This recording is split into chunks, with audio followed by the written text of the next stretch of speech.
Producers behind the scenes at SKOR North and 1500 ESPN have sports opinions, so they want you to hear them. It's the perfect digital sports soapbox to scratch that Minnesota sports itch. This is the SKOR North Taxi Squad. How is it going, Minnesota sports fans? It's the SKOR North Taxi Squad, available on, SKORNorth.com, the SKOR North YouTube channel. If you want to see our lovely faces, you can also check us out on Spotify and Apple as well. My name is Jason Stormer, joined along with the usual cabbies on duty. We got Artis Woods and AJ Fredrickson. Gentlemen, how are you doing today? It's a Wednesday. It's hump day. We're getting over that week, but how are we feeling? The temperatures here in the Twin Cities we're reaching records highs or whatever, and I don't know if that has anything to do with the Timberwolves, maybe the Wild getting their a little hot streak going as well, or maybe it just has everything to do with who the Minnesota Twins will be sending to Cooperstown also in the summer. Anyway, we got a jam-packed show for you guys today, but how you feeling? Feeling good, man. A little tired, but ready to start the show, man. We have, as you said, a lot to get into today. We have some things to be upset about, some things to be really happy about, some things to be ecstatic about. So I'm ready to get into it, man. I'm not going to lie, but I'm feeling good. How you feeling, AJ? Yeah, I'm feeling the same way. A lot of stuff that is kind of on the upswing for Minnesota sports, but obviously some stumbles here and there, a couple of speed bumps. But in the grand scheme of things, past 24 hours have been pretty solid for just Minnesota overall, Minnesota natives, Minnesota sports fans, and I'm excited to talk about it, you know?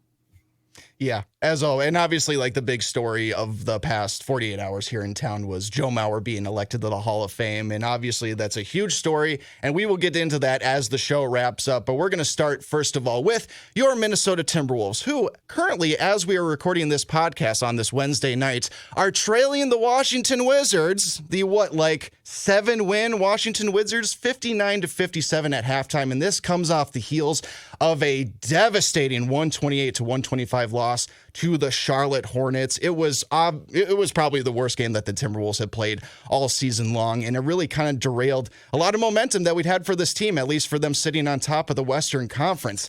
Definitely, this is the biggest speed bump that the team has faced so far in the season. Of course, there's plenty of time for them to figure things out, but how are you guys feeling right now as the Timberwolves are arguably going through their toughest mental stretch right now? I would argue that this is maybe the most point in the season where that this team has been tested with mentally and stuff like that. How are you guys feeling right now about the Timberwolves? On the bright side, you know, if there was ever a time to go through the stuff that they're going through right now from a mental standpoint, now would be the time. You don't want to go through this later on in the season when you're really, really, truly fighting for playoff seeding. You don't want to have to go through these things during the postseason. But I mean, I don't like what I've seen recently, man. I don't like what I've seen, especially from our star player Anthony Edwards in these last recent games. And one thing that's been coming out a lot through his mouth, through his words, is we just weren't really prepared to play tonight. We just didn't have the energy tonight.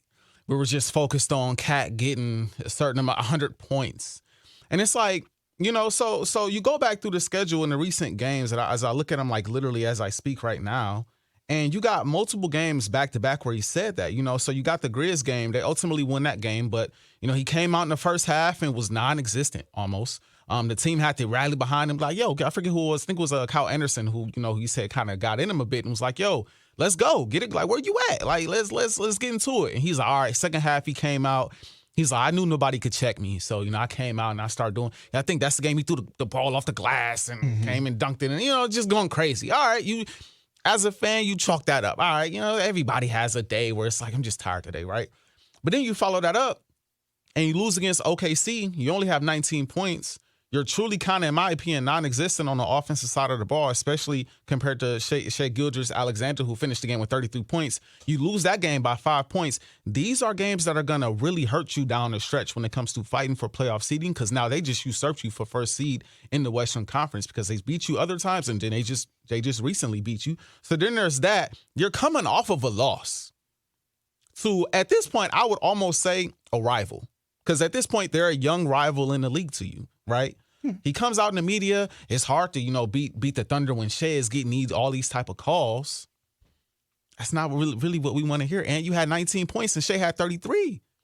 One game you say you wasn't there, but okay, I showed up when I felt like it. The next day I'm complaining that Shai is getting all these calls when I really didn't play well. Then the following game, Cat goes for 62.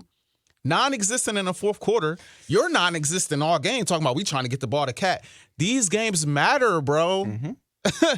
You don't want to look back later on and be like, I wish we would have won this game because the difference between the 1 seed or the 2 seed or whatever seeding is in the West is a half a game or a game. Well, if you don't want to look back and be like, well, maybe if we'd have beat the Hornets that one night, we'd be the 1 seed. Like you do not want that. And now you coming out in this game against the Wizards and you're down 2. So I think this is growing pains. Obviously, you haven't had Mike Conley, right? So a bit of this is, growing pains. But, like, I think from a mental standpoint, y'all got to lock in. The Timberwolves are not at a point right now where they can afford to just take nights off.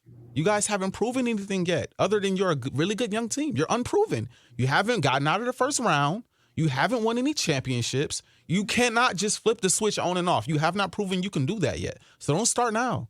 Come out here, play your best ball, stack some wins. The last thing you want to hear as a fan or as an analyst or as anybody else who's rocking with the Timberwolves is after the game, your star player coming out and saying, we just ain't have today. We just ain't had the energy. Some of that is on you as a leader.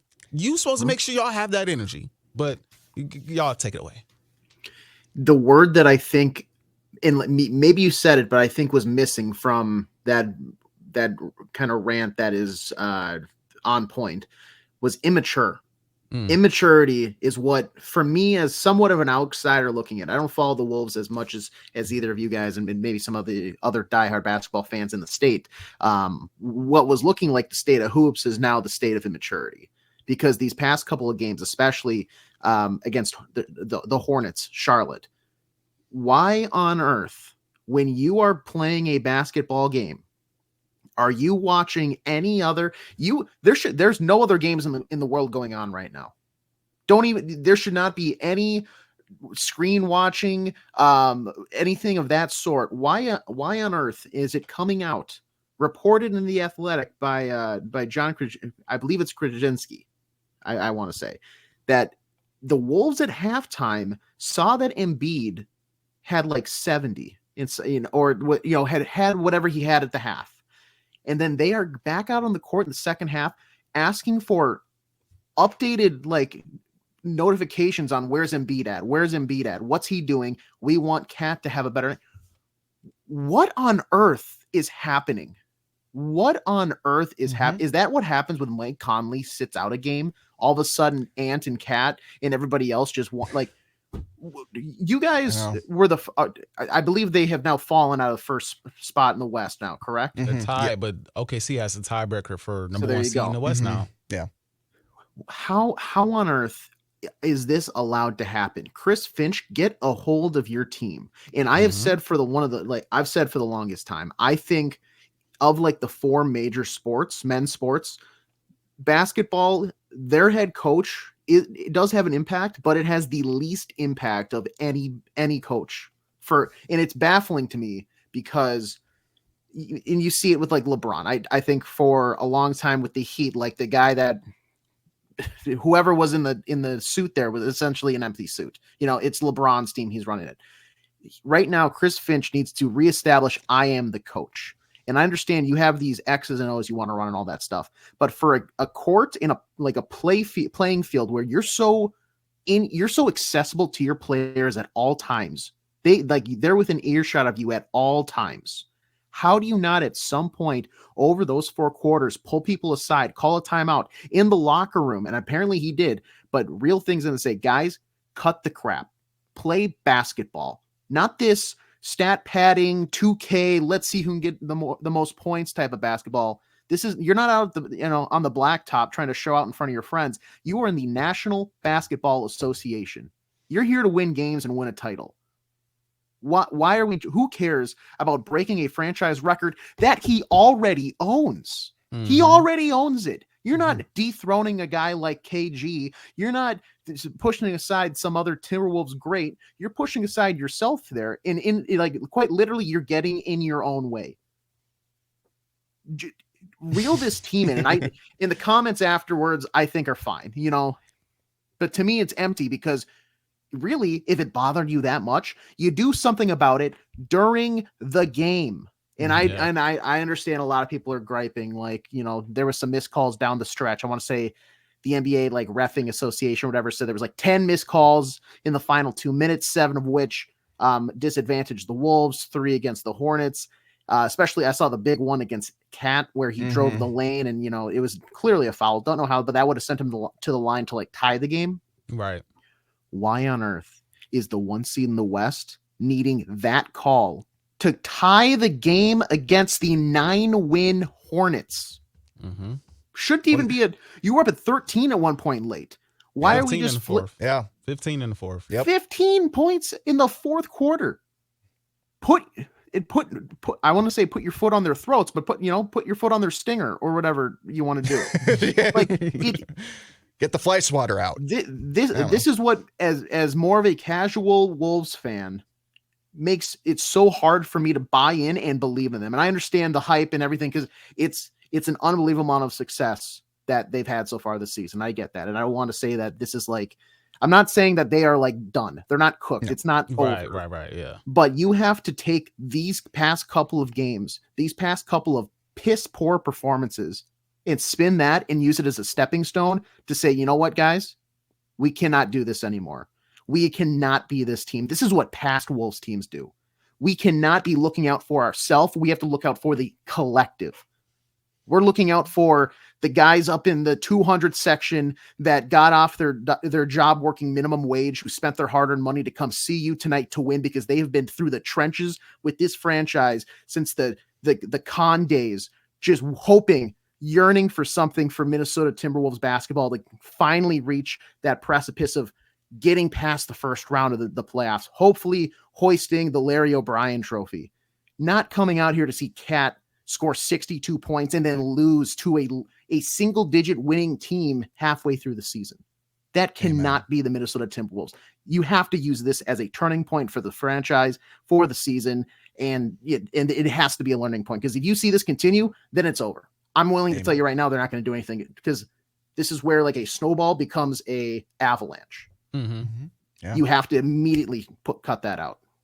Amen. I don't think I could say it any better than you two. This was the quote from Chris Finch after the game. Quote, "It was an absolutely disgusting performance of defense and immature basketball all the way through the game. So it really didn't slip away. It had been there from the jump. This is what happens when you have this type of approach." So hopefully right after that game, Chris Finch got on those players and said, guys, this effort is not going to get it done. This is not championship level basketball. And we've all raised the standard of the Wolves to compete for a championship this season. And I think we all expect that standard to continue going forward unless things really start to crater here as well. But the thing I really want to talk about, guys, and obviously Artis talked about the whole Anthony Edwards stuff and how he's got to be better in these games, but specifically at the free throw line, the end of that Oklahoma City game, guys.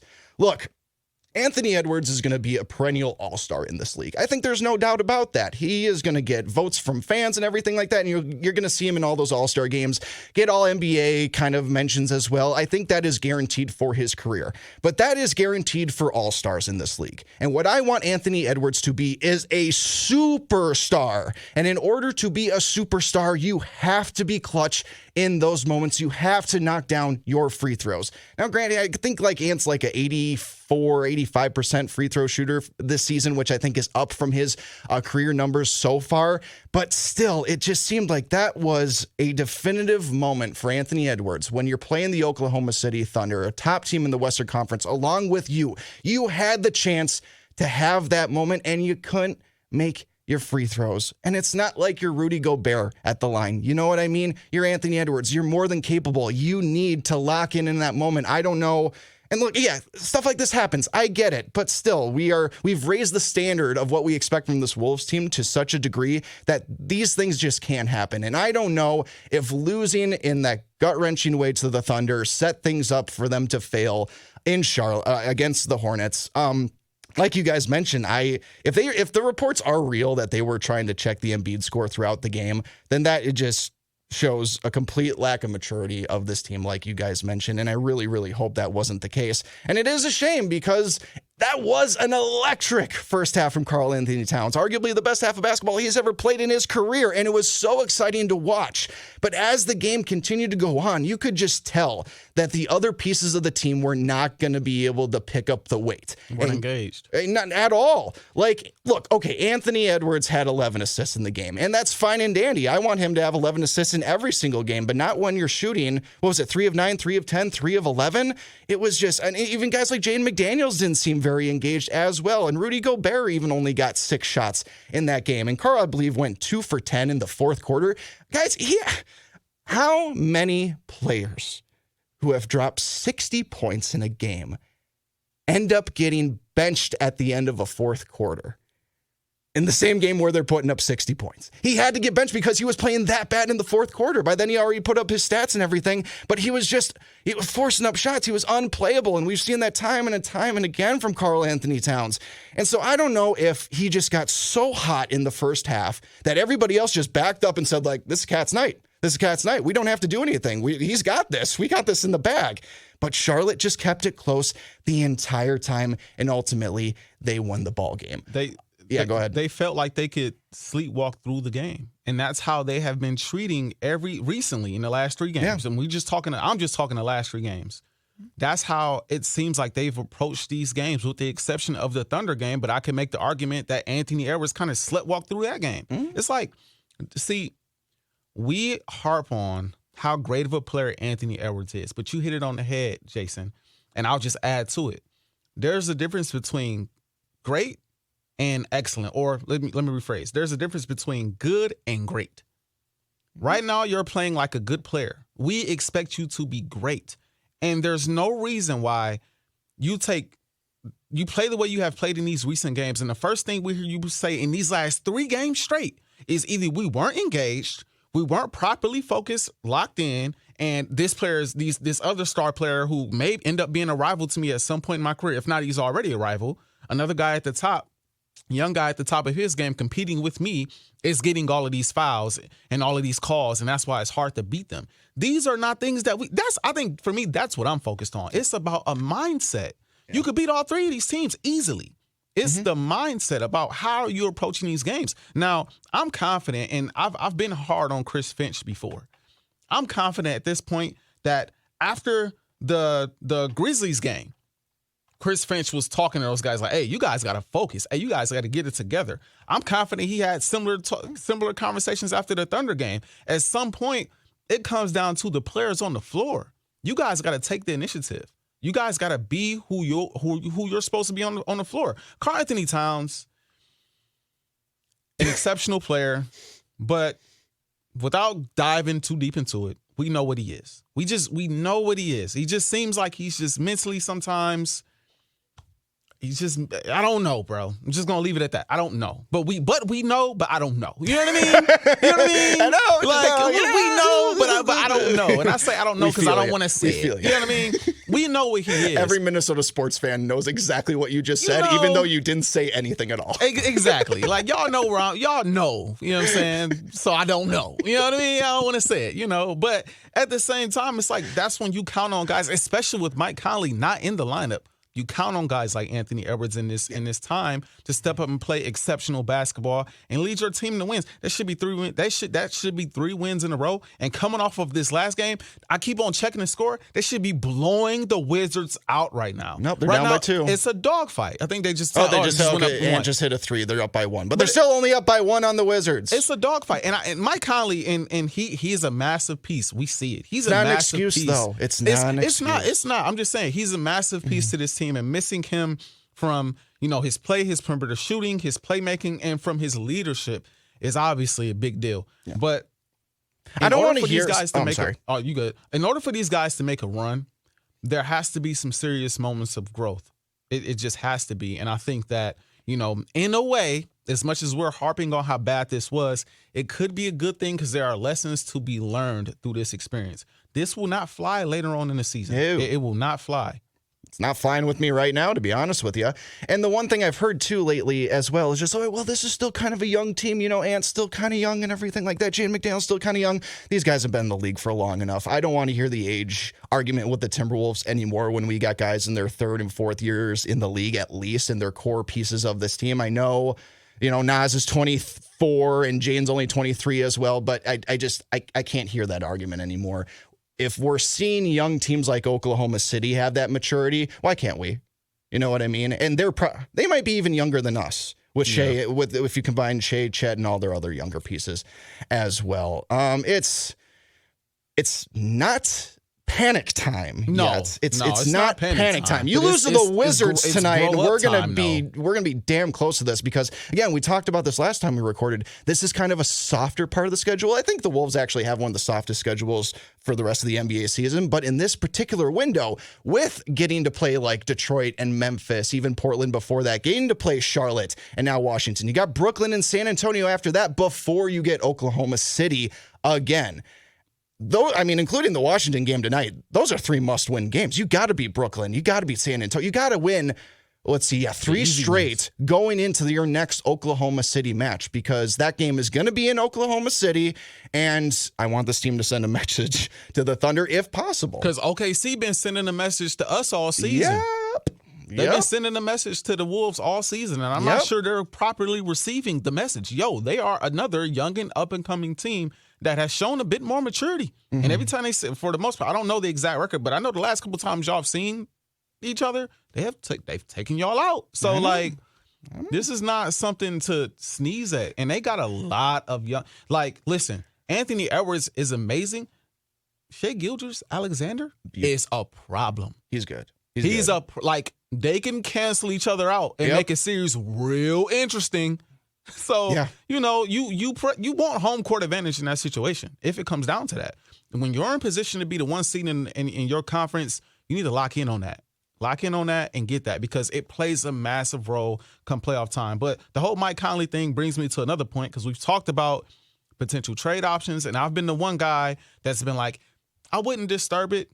I'm kind of at the point now where I'm tempted to be like, yo, disturb it a little. might be time to make some phone calls about a backup PG because if Mike Conley's gonna, and who knows, I don't know if he's playing right now or not, but if Mike Conley's gonna be missing time and the team looks the way it looks without him at times, you gotta have somebody to come in and make plays, facilitate, score, run the offense. Couple of guys in mind as I look through my notes. Tyus Jones will be a massive upgrade. Looking at him right now literally playing against him right now. He's part of the reason why y'all lose. Well, part of the reason why this game is a dogfight is because Tyus Jones. He's 0 for 2 from the field with 3 points, sir. Yeah, that's 0 for 2 from 3. He's 1 for 5. Yeah, we got the game going in the background. It's really I'm sure he's leading the offense though. What's this guy's name? The Avdia. Denny Avdia is the one who's torching us tonight so far for the Wizards. Denny Avdia. I think I'm saying that correctly. Either way, anyway, I think Tyus Jones is a good option for you at the backup point guard position. Another guy I will be personally looking at is Dennis Schroeder. He came and he played really well for LA. In the time he was with LA, he's playing with the Raptors right now. Raptors, okay, that's why I don't know where he is. And so those are just 2 guys off the top of my head I would be looking at. I'm not sure what's going on with Derrick Rose, but I wouldn't be opposed to trying to bring him back to Minnesota as well. I think he's got some type of hamstring injury he's dealing with. When he dropped more than 50 points against the Indiana Pacers, the Wolves actually won that game. And he's a guy who could come in and, an experienced guard, a guy that's going to bring a lot of leadership to the table. That's why they brought him to Memphis, to be a leader in the locker room with guys like John Morant and things of that nature. So those are just 3 guys, with Derrick Rose, I understand he's hurt right now. But those are 3 guys that I look at. I don't think the price for any of them, maybe Tyus Jones, you might have to trade a couple second-round picks. Yeah. And you need some veteran leadership clearly outside of Mike Conley and outside of Kyle Anderson and even Gobert. You need another guy that's going to run the offense. I'm not saying Gobert runs the offense, but you guys get what I'm saying from a veteran perspective. You need a guy that's going to come in and just steer the ship sometimes when it's kind of going off to the side because, Anthony Edwards is not – he's getting there, but he's not quite there yet. He's still got some room to grow. Cat is not that guy. He's just not that guy, and we've known that for years now, right? But, I don't know. You know what I'm saying? I don't know. but we know. I know, but we know, but I don't know. You know what I mean? I don't know. We know he's not that guy from that perspective. So I think, you probably should go out there and address that position. But if you can't get a backup point guard, I'm not touching anything else because I do think you could ride this out and go pretty far in the playoffs, all issues included. Yeah. We don't really know what's going to go on with the Timberwolves, but we do know that they got to get it figured out because we have high expectations around here now that this team is actually good, and I want us to win a playoff series at the very least, which is, again, kind of Minnesota defeatist attitude. I should have even higher ceiling than that, but I'm not liking this score in Washington. Wolves are up by 5 now, 6 minutes left in the third quarter, so plenty of time for them to figure things out. You know who might be figuring things out just a little bit? Your Minnesota Wild, winners of 3 in a row, defeating the Carolina Hurricanes, Florida Panthers, and most recently the Washington Capitals, the really kind of old-looking Washington Capitals. I don't know. Sure, you know, they got that cup with Ovechkin a couple of years ago, taking down the Golden Knights, and that was all fine and dandy. So whatever they're doing in the nation's capital with that hockey team, okay. But guys, I'm getting frustrated by this Minnesota Wild team at this point, and it's mostly because just now. I finally reached my point. I finally reached my point. It's a roller coaster season, obviously, but now I'm just getting, and maybe you share this frustration as well, AJ. What is this team, and what do they want to do? They've had stretches most recently, even before they won these 3 games, where it really was finally looking, all right, this team has been boggled by injuries, poor play. It just isn't going to happen this season, and maybe it's best if we enter ourselves into is it Celebrini or Celebrini? How do you pronounce the name? Celebrini. Macklin Celebrini. Maybe it's time for the Wild to position themselves in a way that puts them in the sweepstakes for Celebrini. You know, maybe trade off some assets, maybe look to move some guys at the deadline, that kind of thing. But then you string together a couple wins, you find yourself only 4 points out of a playoff spot now, that second wild card. And knowing our general manager, Mr. Billy Guerin, I just have a feeling that we're just going to put ourselves in a position to keep trying to win this season.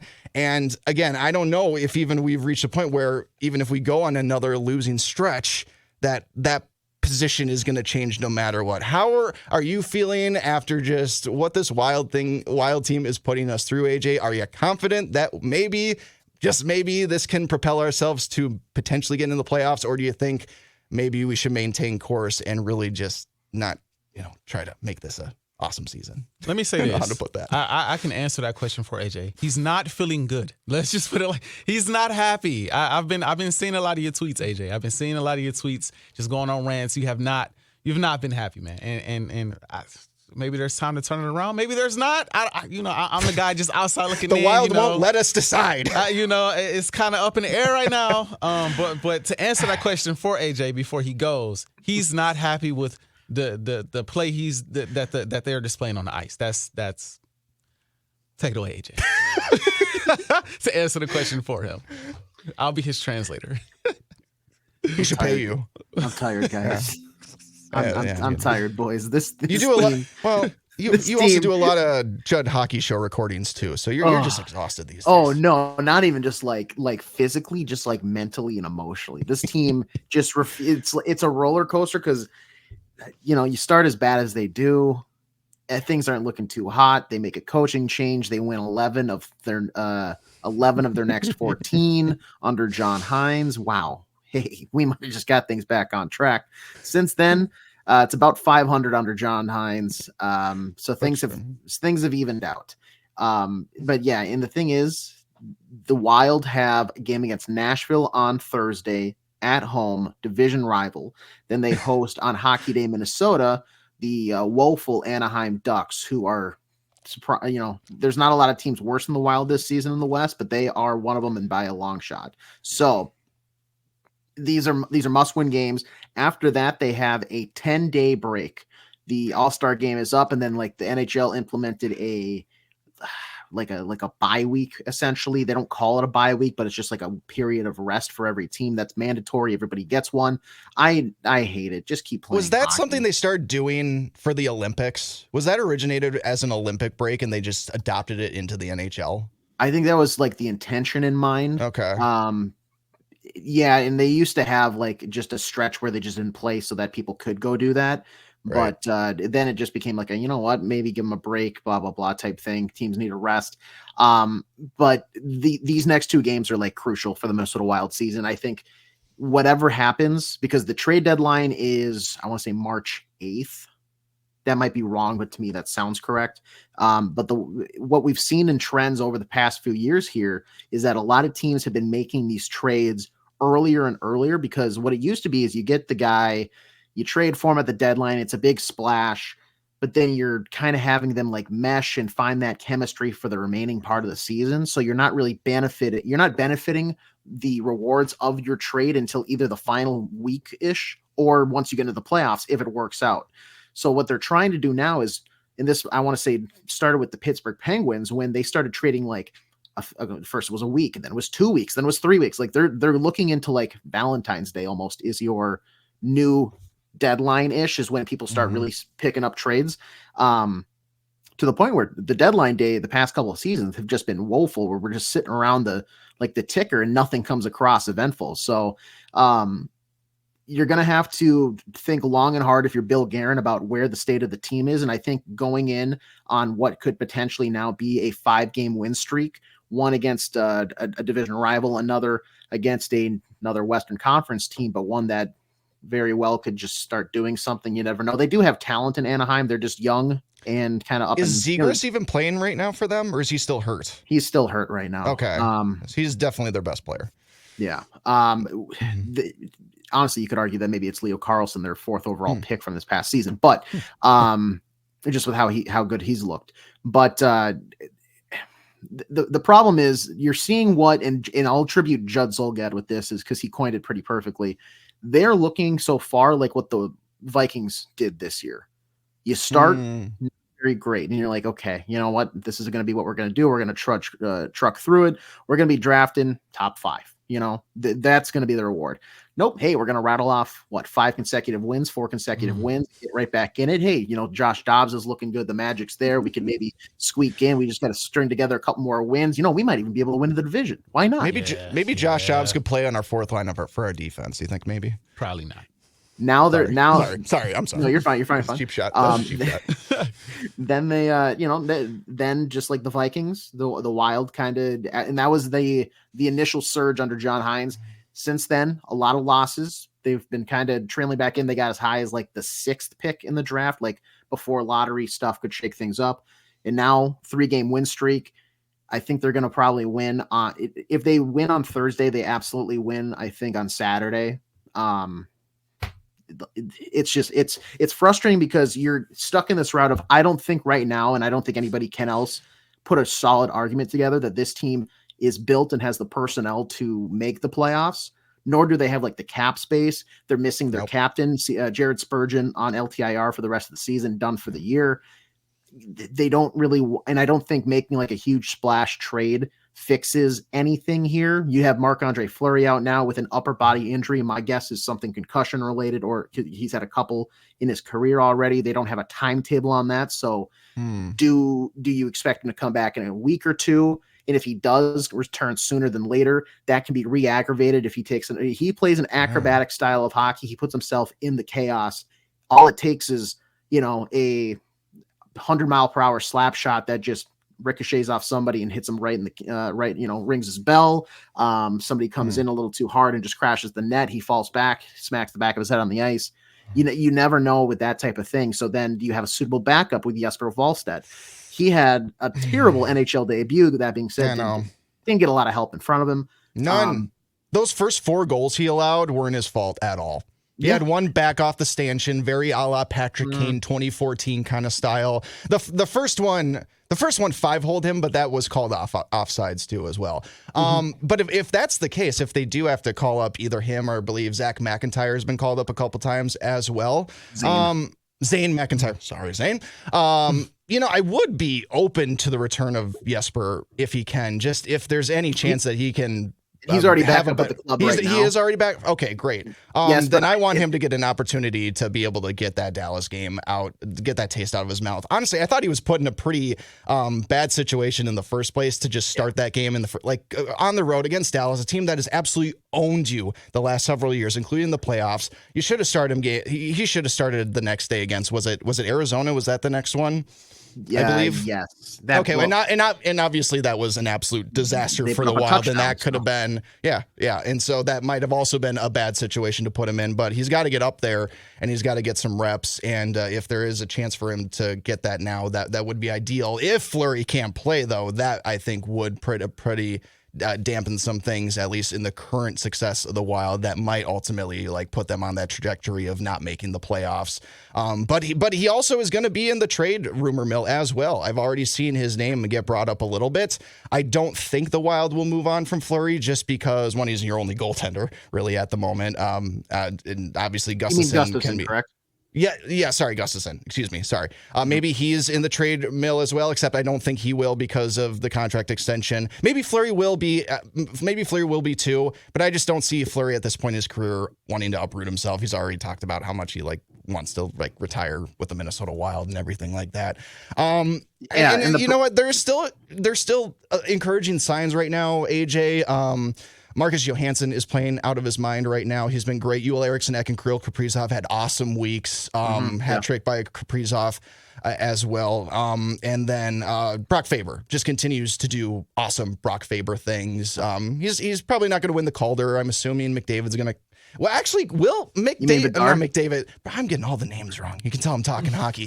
Berdard, is he going to have enough time to actually win the Calder? Is he going to have enough time from the broken jaw? Well, that's the thing. He fractured jaw for him, and then he tried to return quicker than what doctors prescribe. So he actually, from my understanding, furthered the injury. So now he's missing an additional. It was originally 6 to 8. You can tack another 6 weeks onto that because of him just trying to rush himself back. So kids out there, listen to your body. If something hurts, maybe don't try skating. And I know it's a job, but at the same time, you're still bouncing up and down. To your point, quick too about the trade deadline stuff.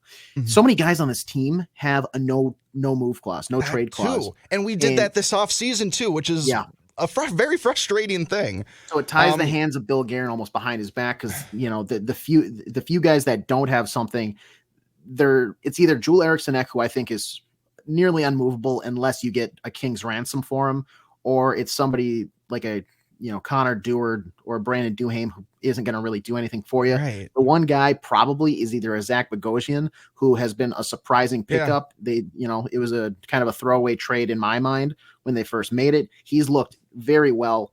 And that's the type of guy that I think a team that's looking for the playoffs for defensive depth is probably going to want, a la possibly Edmonton Oilers, with how they've kind of resurfaced after their coaching change, and their defensive depth is just brutal. That'd be funny because I'm almost positive Bogosian played for them at one point in his career. And then Gustafsson is, I think you could get a minimum second rounder, but you could probably do minimum a conditional second rounder that has a very easy application that bumps it to a first, depending on how many games he starts or where the possible, how far they get in the playoff type of thing.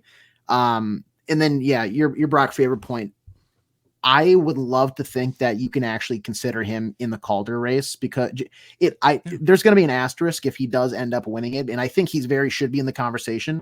This guy has had such a big impact with all the just the injuries that have riddled the Wild blue line. He stepped in and as a 21-year-old rookie looked like a 28-year-old prime veteran at this point. He looks like a guy that probably should have a letter on his chest that doesn't involve the Wild name, if you get what I'm saying. Very likely that will happen in his future. I'm guessing so. And with Bedard out for this extended time and now missing even more, he leads rookies in ice time. He is now second in assists. He's 24th in goals, but he's a two-way or even more so defensive defenseman. I think that's going to change to be a two-way defenseman now as people realize he actually can handle the puck. He's been performing very well on the power play when he's gotten his looks there.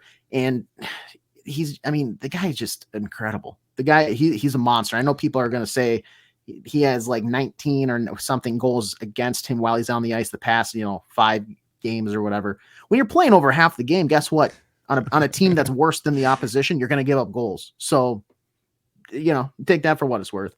But long story short, this team in reality, buckle up, because they're probably going to stay middle of the pack like normal, draft middle of the pack like normal. You're not going to get high enough too much to like where the Vikings. It sucks. Let's play hockey. It sucks. Let's play hockey. Let's play hockey. I just don't think this little resurgence against some bad teams. You mentioned it. The Capitals looked awful. Yeah. I was talking to Judd last night after the game. He said it perfectly. They looked like a legitimate beer league team that I can go up to Blaine to the super rink and find on a Saturday night. Tony, Nick, and Josh just got done having three Coors Lights at the bar and said, let's lace them up and go, hit people around for a little bit. They just look bad. Nashville is probably the one that they're a very solid squad. They're a playoff squad, in my opinion. Yep. If you can look dominant over them, then we can have a conversation about this team actually being good. But if you struggle and if you give them anything, the point about that is the NHL point structure needs to steal what the PWHL is doing this season. I need 3 points. 3 points if you win in regulation. If you go to overtime, you get 2 if you win, 1 if you lost. Because right now, with the 2-1 or just 0, there's no way for teams that are so far back to actually be rewarded for winning and like progressing and catching up. People are always winning points left and right. Like there's 3-point nights around the league so often for teams. So it's just good. It's such a hard time. I don't know if they have enough time to actually like crawl back into it. The last thing that I will say about this is that if they do end up where I think they're probably going to be, which is like a mid-round or a mid-first round pick, the one silver lining is there's a gentleman. The name is going to be familiar for a lot of Wild fans. Iginla, son of Jerome.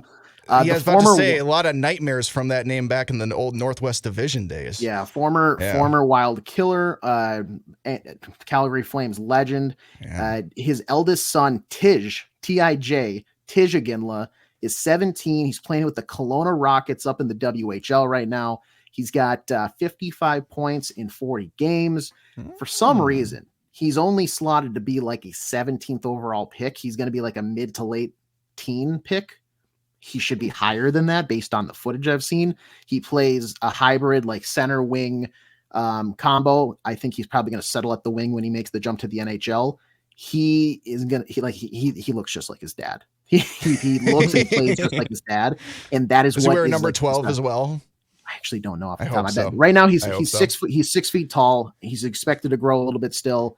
Like this is like the guy where you're going to have to look at if you want to go forward. There's a lot of good puck moving left-handed defensemen, which the Wild also need in this draft, but we can touch on that stuff as we get closer. Right now, we're just sitting in this kind of middle road of, are they going to decide to be good, or are we going to go back to what we decided to be the first portion of the season, which is just god awful? So, but you know who's not god awful?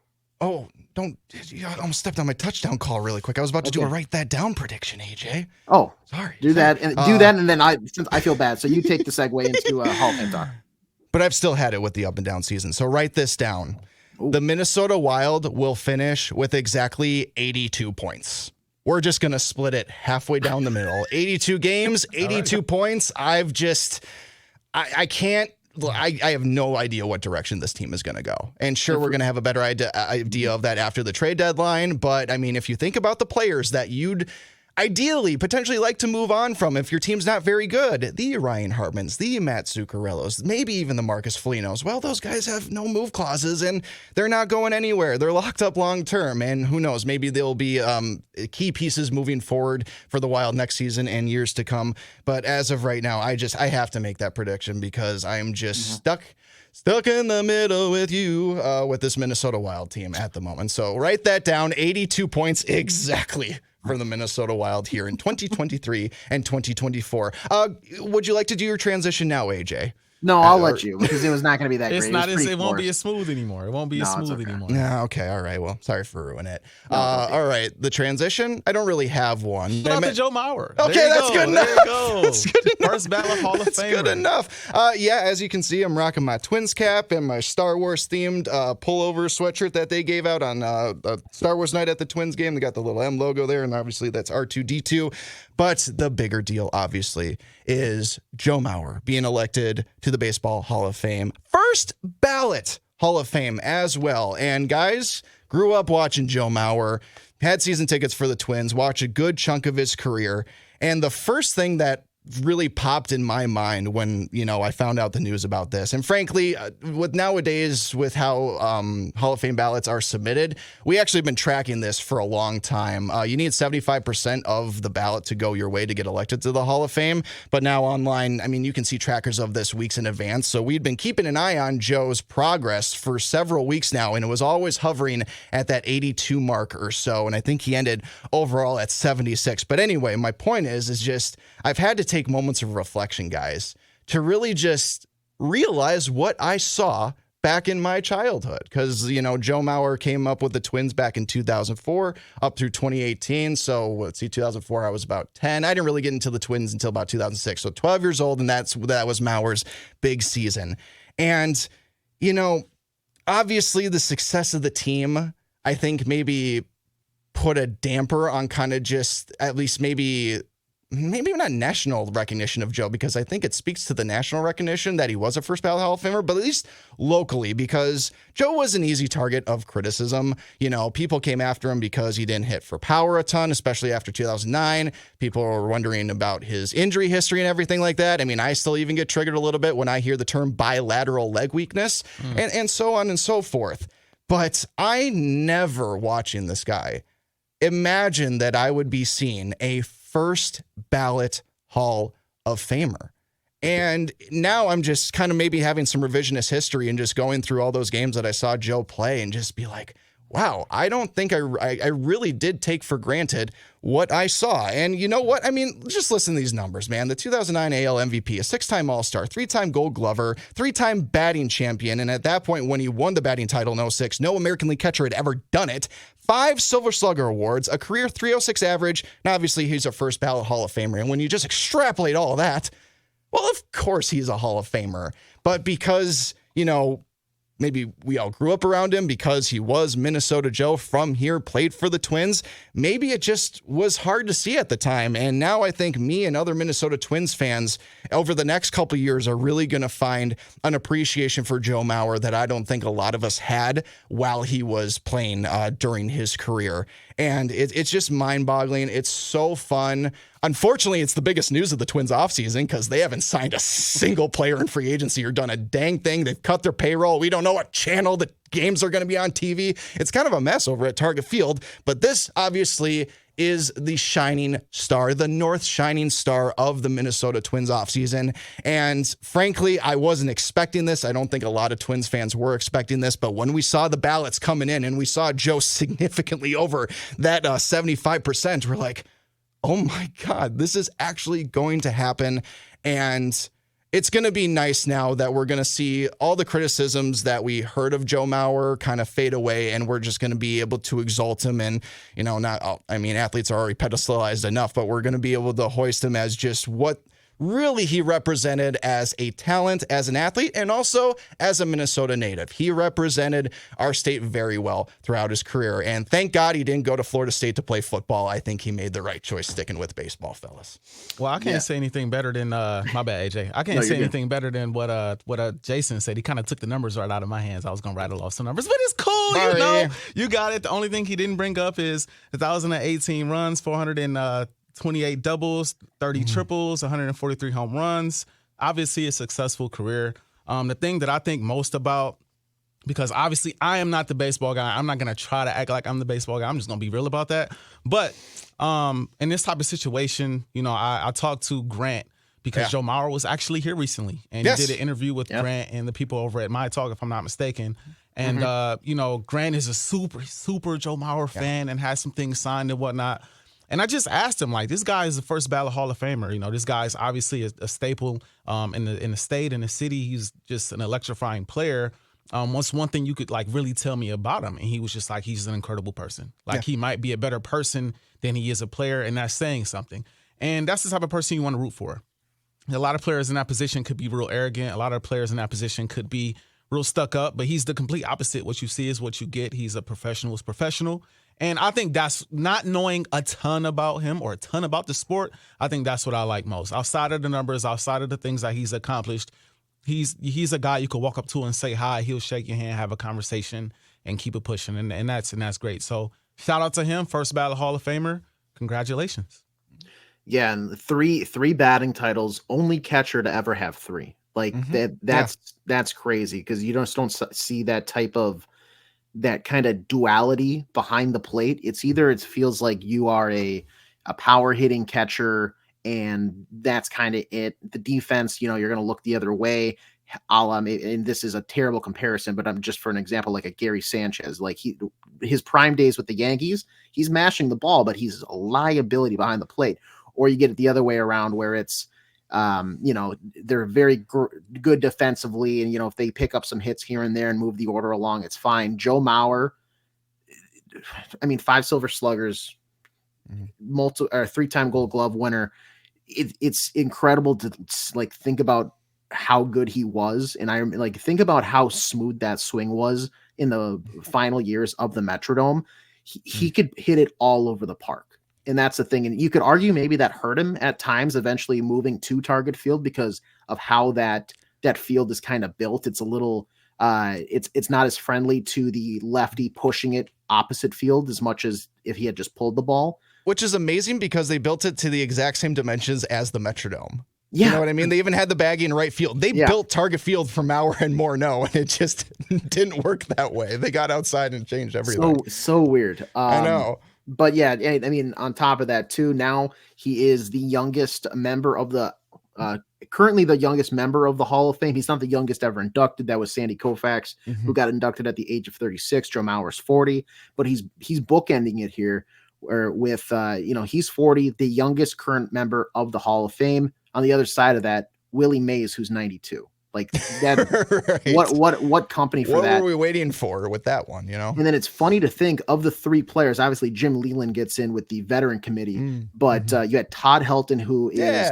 also 2 guys who played their entire career with one franchise. Joe, obviously, with the Twins, Todd Helton with the Rockies. Funny enough, both guys, tremendous multi-sport athletes because both committed to D1 football.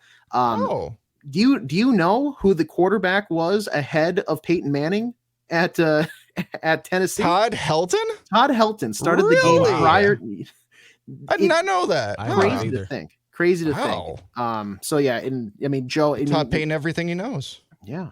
I guess. Yeah. Both Hall of Famers. And last thing too is obviously the baseball stuff clearly worked out, but there's a case to be made that Joe Mauer is the greatest high school athlete of all time. Actually, though, with the Gatorade Player of the Year nominations, in high school for baseball at Creighton-Durham Hall, he struck out 1 time in his entire high school career. Like you said, Gatorade Player of the Year. The only reason he didn't play hockey is because he was playing basketball at that point, which it sounds like he probably could have gone D1 in that as well. Just an insane athlete all around, which is crazy because if you talk to him and all of his teammates, like you guys mentioned, Justin Morneau did a full package where it's just kind of talking about his accolades and whatnot. He's like, Joe, I know you're probably watching this right now. Head kind of down, just smiling and laughing, not saying a word. Exactly. Because it's the old expression of if you're that great, other people are going to talk about how good you are.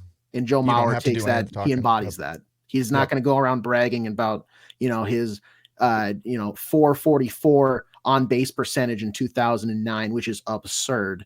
Nearly batting he's not going to brag about how he was back-to-back MLB The Show cover athletes in 09, 010. Just insane. He's going to let other people do it, and he's going to take the time out of his day because the funniest thing is with the announcement, it seems like all 5+ million people in the state of Minnesota have a picture of themselves with Joe Mauer. This guy has never left the front of a camera. Always, it seems like taking the time, doing stuff in the community. We could probably have another hour discussion about just talking about how good Joe Mauer is, but I feel like it would get a little repetitive. But maybe we'll just do a backup show, just a Joe Mauer special. Something like that. Joe Mauer special coming right up here on the SKOR North YouTube channel. He is he really is, even more so because I got to actually watch him play in person. He is the epitome of childhood sports for me, even more so than guys like Kevin Garnett and Randy Moss, because, didn't get to go to a lot of Vikings games growing up, didn't go to a ton of Timberwolves games growing up either occasionally, but I really got to sink my teeth in with the Twins and when Joe Mauer pretty much was in the prime of his career. So I will always have an appreciation, now even more so that he's a first ballot Hall of Famer, of just what I was able to witness and how fun it was. And honestly, I thought the biggest holdup was the fact that Mauer never won a single playoff game. And I don't know how many MLB, well, it's not MLB, but how many baseball Hall of Famers are in the Hall of Fame that didn't win or weren't part of a single playoff roster that won a playoff game. I don't really know how many they're actually on there, but Joe's one of them. But it still didn't take away from the individual greatness of him as a player. And that's kind of the MO of the Baseball Hall of Fame. It's not really, it's less how it is in football, where it really is about like championships, especially for quarterbacks, or maybe that's the way in the NBA. Baseball really, when it comes to greatness and being recognized for greatness, is really about the numbers and the statistics you put up. You know, if you can put up 500 home runs, 3,000 hits, all that kind of stuff, that basically guarantees you a lock into the MLB Hall of Fame. And that was kind of the case with Adrian Beltre, but he was also an awesome all-around player as well, and was also deserving of that first ballot Hall of Fame as well. So yeah, I'm sure they'll have a raucous celebration at Target Field sometime this summer, probably after the Cooperstown enshrinement ceremony. I know Grant is actually going to go to Cooperstown for that. He was planning on going anyway, but then the Mauer stuff happened, and he's just like, well, now I really got to go. I think he even mentioned to Joe, like, hey, I'm going to be in Cooperstown, and hopefully I'll see you there. And even Joe said, oh yeah, I hope to see you by. Yeah, reach out or something like that. Again, it just speaks to how awesome of a person Joe Mauer is. Congratulations, man. You are a fan favorite for years to come here in the Twin Cities. Obviously, Minnesota legend. And I don't know what they got in the water over there in St. Paul, but you got Jack Morris, Dave Winfield, Paul Molitor, and now Joe Mauer. 5% of the first ballot Hall of Famers in the Baseball Hall of Fame are from the city of St. Paul. Think about that. I don't know. Think about that. So, all right, gentlemen, we got to wrap up things here on the SKOR North Taxi Squad. Another lively show as always. Not a lot of Vikings talk this time around. It's kind of the off season now. I know we got the conference championship games coming up, but just, when your team's not in the playoffs, that's kind of what the narrative is a little bit. And I didn't feel like bringing up any like Russell Wilson reckless speculation. I'm pretty sure he's still the odds-on favorite. If wherever he's going to land next season, I think the Vikings are still the odds-on favorite for Russell Wilson. But I don't want to talk about that anymore. Guys, any final thoughts before we wrap up the show? If the completely unrelated to these conversations, if the Baltimore Ravens do not blow out, and I mean blow out by like 14 or more points, the Kansas City Chiefs, at the end of the game, watch for it to be swayed the Chiefs' way. Those are my final thoughts. They want Taylor Swift at the Super Bowl. Just watch. Those ratings are going to be insane. They're going to make the Super Bowl a Peacock exclusive if the Chiefs go to the Super Bowl. I believe the Ravens will win, and I do think they'll dominate this game because they're exceptional on both sides of the ball. But if Pat finds a way to make it close, they will not lose. I can guarantee they will get a crazy late game call that will swing it their way and send them right back to the Super Bowl. Yeah, that AFC Championship game for me is the Super Bowl, so it'll be fun to watch. That's the one that I'm actually, really? I think so. Unless Brock Purdy decides to flip it on, because if he plays like he did against the Packers, that defense can only do so much. They can't, as Giselle Bunkin once said, my husband cannot throw and catch the ball. Whoever Brock Purdy's or who's dating the entire 49ers defense, my husbands cannot defend and offense the ball or something, and score the ball. There you go. Thank you. Well, they can technically, but not as much. They can offend the ball, but not, yeah. Anyways, the 49ers obviously a fantastic team. I just don't think Brock Purdy is like that cherry on top to be able to, like, from based on what we saw. And then I mean Detroit, I still think and like I know they had a very good game. I just feel like their defense is suspect. I feel like sus. Especially if it's Lamar or Patty Mahomes. I mean, they're gonna get exposed. So I think the Ravens probably win, and I do think the 49ers probably win. So it'll be a Ravens 49ers Super Bowl. And in that case, you may as well just hand it off to Baltimore and start planning the parade. Yeah, then John Harbaugh would be the Super Bowl champion, and nobody's got it better than them. The Harbaughs, or whatever their dad says at the or whatever when he's on TV. Who's got it better than us? Nobody, or whatever it is. Jim signed a deal with the Chargers. Did I see that right? Yes. Before the show started? Yeah. Okay. Well, actually made the move to Michigan, or move from Michigan. I mean, he won a national title. What else can you do? And he brought Michigan back to like the stratosphere of which Michigan, was back in the 90s. So what else do you do? All right, that'll wrap it up for the SKOR North Taxi Squad this week, everyone. Thank you so much for listening and watching. If you want to check us out, you can go to the SKOR North YouTube channel. Want to see our lovely faces? Otherwise, you want to just listen to us, SKORNorth.com, SKOR North mobile app, Apple, and Spotify is also where you can check us out. My name is Jason Stormer. That's Artis Woods. That's AJ Fredrickson. We will talk to you guys next time on the SKOR North Taxi Squad. And until then, you have a lovely, lovely week and take care now. Bye-bye.